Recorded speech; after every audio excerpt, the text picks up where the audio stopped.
இட்லி கடை படம் தனுஷ் எடுத்திருக்காங்க, 1ஆம் தேதி ரிலீஸ் ஆச்சு. அந்த படம் பார்த்துட்டோம் நாங்கள். வந்து இங்கே வர்றாங்க, அடிக்கடி வர்றாங்க போகிறாங்க. எங்களோட வந்து எந்த செல்ஃபி எடுக்க மாட்டேங்கிறாங்க, ஆட்டோகிராஃப் எது கேட்டாலும் தள்ள மாட்டாங்க. பிள்ளைங்க பார்க்கணுன்னா கூட வேகமாக ஓடிட்டு போயிட்டு கோயிலில் நுழைஞ்சிட்டு திரும்ப சாமி கும்பிட்டதுமே திரும்ப ரிட்டர்ன் ஆகி போயிடுறாரு. ஒரு 5 நிமிஷம் கூட யாருக்காக கூடயாவது பேசலாம், இல்லைன்னா ஏதாவது பண்ணலாம், எதுவுமே பண்ண மாட்டேங்கிறாரு. நாங்கள் காலையிலேருந்து வெயிலில் எல்லா பிள்ளைங்களும் எல்லாமே நின்றுட்டே தான் இருக்கோம். இதுக்காக திண்டுக்கல்லேருந்து கூட எங்கள் பசங்கள்லாம் வந்திருக்காங்க. இங்கே வந்து காலையிலேருந்து 6 மணிலேருந்து வெயிட் பண்ணிக்கிட்டு இருக்காங்க. எல்லாமே எங்கள் தீவிர ரசிகர் எங்கள் பசங்க. அதனால் அவங்களும் வந்து நின்றுட்டே இருக்காங்க. காலையில் சாப்பிட கூட இல்லை, அவர் ஒரு ஹாய் கூட சொல்லலை.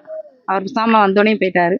அவர் இந்த பஸ்ஸில் தான் ஏறுவாருன்னு பஸ்ஸை சுற்றி நிற்கிறோம். ஆனால் கார்லேருந்து வந்துட்டு அப்படியே ஏறி போயிட்டார். இல்லை, அவர் கூட பேசணும் இதெல்லாம் நினைக்கிறோம். ஆனால் அவர் எதுவுமே அது வரமாட்டேன்றார். வந்தால் அப்படியே போயிடுறாங்க, எதுவுமே பேசுறது இல்லை, செய்யறது இல்லை.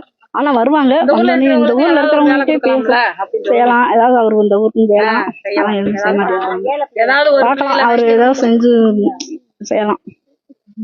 பேச மாட்டேன்றாரு, வந்தோடனே போயிடுறாரு. ஆனால் அவங்களுடைய ரசிகர் நாங்கள். நம்ம இடத்துல தான் பக்கத்தில் வீட்டுக்கு கோயிலுக்கு பின்னாடி தான் நம்ம வீடு. அப்படியும் பார்க்க முடியல, அவரை பேச முடியல. தேனியில் நடிகர் தனுஷ் அவரது குலதெய்வ கோவிலுக்கு அடிக்கடி வருகிறார். ஆனால் எங்களிடம் பேசுறது இல்லை. குழந்தைகள் எல்லாம் அவரை பார்க்க ஆசைப்படுறாங்க.